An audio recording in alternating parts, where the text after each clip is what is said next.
10월 13일 생생주식입니다. 자, 트럼프가 다시 후속적으로 유화 제스처를 내놨죠. 자, 미국은 중국을 해치려는 게 아니라 돕는 것이다 라거나 뭐 이렇게 극단적으로 가면은 미국과 중국이 다 공멸을 하게 될 텐데 그러한 길을 선택할 리가 없다라고 한다거나 또 아펙에서 서로 만나 문제를 해결할 수도 있다라거나 뭐 이런 식의 어떤 유화 제스처를 취했죠. 여기에 따라서 미국 선물 지수가 상승을 했습니다. 그러다 보니까 한국 증시 오늘 낙폭이 다소 좀 제한적인 그런 모습을 보여줬어요. 초반에 80포인트가 넘는 하락을 보이기도 했습니다만은 궁극적으로는 낙폭을 많이 줄이면서 마감이 됐고요. 그 다음에 코스닥 지수는 장중 한때 플러스까지 하락했다가 플러스권까지 전환되는 그런 모습을 보여주기도 했죠. 자, 제가 어제 방송에서 말씀드렸던 부분인데 이 중에서 두 번째 반도체와 로봇이 하락 후 낙폭을 축소한 부분, 그리고 네 번째 로봇이 버틴 경우, 자, 로봇 관련주는 오늘 하락을 했다가 이후 상승으로 전환되는 그런 흐름을 보여줬죠. 그래서 두 번째와 네 번째 이 상황들이 나타나면서 지수의 하방을 제한시켰다라고도 또 볼 수가 있을 것 같습니다.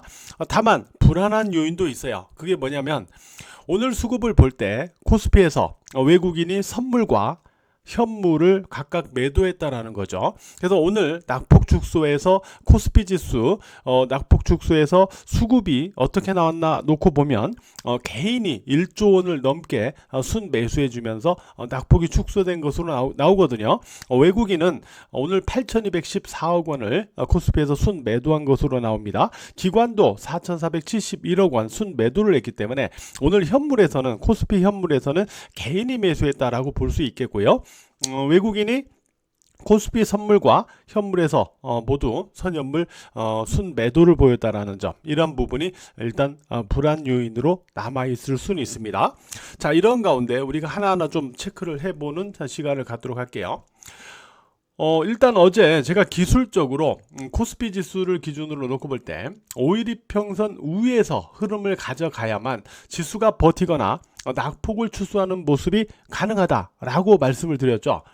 결국 오늘 보시는 대로 지수가 5일 이평선에서 초반에 지지가 딱 됐어요. 지지가 딱 됐기 때문에, 하향하지 않고 지지가 됐기 때문에 낙폭을 축소하는 모습으로 다시 전환을 시켜 나갈 수가 있었던 거죠. 자, 오늘 결국 26포인트 하락 마감이니까 상당히 선방했다라고 볼 수 있는데 주말까지만 하더라도 증권사나 여러 곳에서 뭐라고 그랬냐면 미국 증시가 금요일에 3%대 급락을 했기 때문에 월요일 한국 증시도 3% 이상의 조정을 보일 가능성이 높다, 이런 예측을 하는 곳이 많았어요. 그런데 결국에는 0.72% 하락으로 마감했다라는 건 상당히 선방을 한 거죠. 그래서 그 두 가지 원인이 있었습니다. 세 가지라고 볼 수 있겠네요. 첫 번째, 트럼프의 유화적 제스처와 미국 선물 지수의 반등.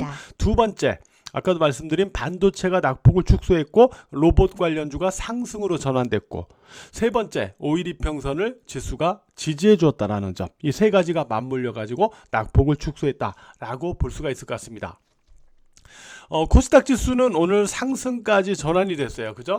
코스닥 지수는 오늘 상승까지 전환됐는데 특히 하향했던 5일 이평선, 20일 이평선을 하향해서 하락하다가 이를 다시 극적으로 회복해서 양봉으로 위에서 마감되는 그런 모습을 보여줬기 때문에 여전히 패턴을 살려주는 그런 모습이 나타났습니다.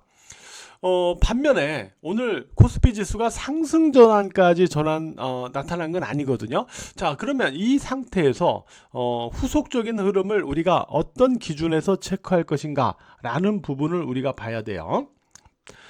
다시 말해서 오늘 상당히 선방한 한국 증시의 모습이지만 두 가지 부분에서 좀 애매한 부분이 있는 거죠. 첫 번째, 코스피 지수는 그래도 하락으로 마감됐다라는 점. 두 번째, 외국인이 선현물에서 매도를 보였다라는 점. 이런 부분이 아직은 좀 불안전한 요인이다라고 볼 수가 있는 건데, 그러면은 후속 흐름에 있어서 이렇게 보는 거예요. 외국인의 입장에서 놓고 볼 때는 미국 증시가 나스닥 선물이나 미국 선물 지수 반등에서 오늘 밤에 기술적 반등을 보이더라도 과연 금요일에 이 장대 연봉을 완전히 극복할 수 있겠느냐라는 부분이에요. 그러니까 금요일에 장대 음봉의 고점을 완전히 극복하려면 이번에 불거진 미중 무역 갈등이 완전히 없던 일이 돼야 됩니다. 그러나 없던 일이 된 게 아니고 트럼프의 유화 제스처에 의해서 강도가 좀 약해진 거죠. 그 부분에 따른 기술적 반등을 기대하는 부분에서 한국 증시가 오늘 낙폭을 줄였다라고 볼 수 있는 거죠. 그러면 이 장대 음봉을 과연 극복할 수 있겠냐는 거. 오늘 만약에 나스닥 지수 기준 기술적 반등이 나올 때, 자, 21일 평선과 5일이 평선을 기준으로 볼게요. 위치가 22,650포인트 또는 22,800포인트. 자, 5일이 평선이 22,800, 그 다음에 21일 평선이 22,650포인트예요. 자, 여기까지는 이 정도 선까지는 기술적 반등이 나타날 가능성이 있다라는 거를 오늘 한국 증시가 선반영했다라고 봐야 돼요. 이해가 되셨죠? 여기까지는 올라가더라도 나스닥 지수가, 한국 증시는 이미 이 부분은 오늘 선반영을 했다라고 볼 수 있어요. 금요일 미국 증시하고 비교해 볼 때 말이죠. 그러면은 내일 한국 증시가 올라가려면 22,800포인트 위에서 나스닥 지수가 마감돼야 돼요. 만약에 나스닥 지수가 22,800포인트 위에서 마감된다, 그러면 내일 한국 증시는 코스피 지수 기준으로도 반등을 시도할 수가 있습니다. 그러나 반면에 22,650포인트, 즉 21일 평선 아래에서 마감된다, 이러면 다시 내일 한국 증시 지수가 눌릴 수가 있어요. 이해가 되셨죠? 바로 이 기준을 갖고 오늘 밤에 나스닥 지수가 어디에서 마감되는지, 이걸 가지고 내일장 흐름을 예측을 해볼 수 있을 것 같다라고 말씀을 드리도록 하겠습니다. 이 기준을 체크해 주시고요. 오늘 종목에 있어 갖고는 SK 하이닉스, 삼성전자 모두 하락을 했어요. 하락을 했지만은 5일 이평선 위에서 양봉이죠. 5일 이평선 위에서 양봉이다라는 거는 아직은 살아는 있다라는 소리예요. 오늘 눌렸어도 아직은 패턴이 살아는 있다라는 겁니다. 그래서 5일 이평선을 기준으로 삼성전자나 SK 하이닉스는 후속적인 흐름을 계속 체크를 해 봐야 될 것 같고요. 그 다음에 어제도 말씀드렸죠. 레인보우 로보틱스 이런 종목은요, 이런 종목은 눌렸다가 지난주 금요일에 막 반등한 거니까 이런 종목들이 버티거나 살아있을 수 있다라고 했잖아요, 어제. 근데 오늘 하락을 했다가 오늘 거의 4% 가까이 하락을 했다가 결국 극적으로 반전되는 그런 모습을 보여줬죠. 요거는 어제 제가 코멘트를 약간 이 부분과 관련해서 했었죠. 그리고 조선주 같은 경우는 반도체가 빠지면 조선주가 대반등을 할 수 있다라고 한번 말씀을 드렸었어요. 그죠? 그래서 아침에는 반도체가 빠지니까 조선주, HD 현대중공업이 2.52% 상승으로 움직였어요.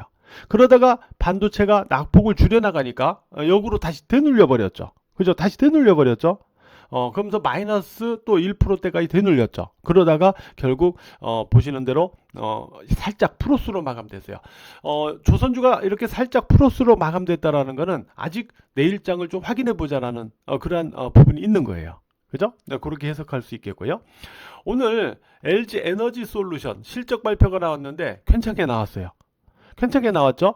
그런데 막상 실적 발표가 나왔던 LG 에너지 솔루션 실적이 괜찮게 나오니까 2차전지 관련주들이 오늘 반등을 했거든요. 근데 막상 LG 에너지 솔루션은 조금 반등을 시도하다가 거의 그냥 보합 가까운 데서 그냥 마감이 됐어요. 반면에 그냥 에코프로나 그 다음에 포스코 퓨처엠 이런 종목들이 2차전지 쪽에서 반등이 나타났죠. 그러면 LG에너지 솔루션은 요게 이제 괜찮게 나오니까 에코프로나 포스코 퓨처엠이나 이런 종목들의 어떤 실적 기대감 뭐 이런 부분들이 오히려 더 부각이 된 거다 이렇게 볼 수도 있는데 아직은 조금 애매한 부분은 있긴 합니다. 2차전지 쪽은요. 어쨌든 그렇고 조선주는 반도체 동향에 따라서 여기의 흐름으로 체크를 일단은 해볼 수가 있다라고 말씀드렸고, 그 다음에 로봇주는 여전히 살아있는 그런 모습을 보여줬다라는 거고, 그 다음 반도체는 5일 이평선 지지에서는 아직 패턴은 살아는 있다. 후속 흐름도 역시 5일 이평선을 기준으로 살펴봐야 되겠다. 이렇게 여러분들에게 말씀을 드렸습니다. 자, 이런 부분을 기준으로 해가지고 오늘 밤 미국 증시나 내일장 한국 증시의 흐름을 계속해서 점검을 해 나가보자 이렇게 말씀을 드리도록 할게요. 오늘 하루도 매매하시느라고 모두 고생 많으셨어요.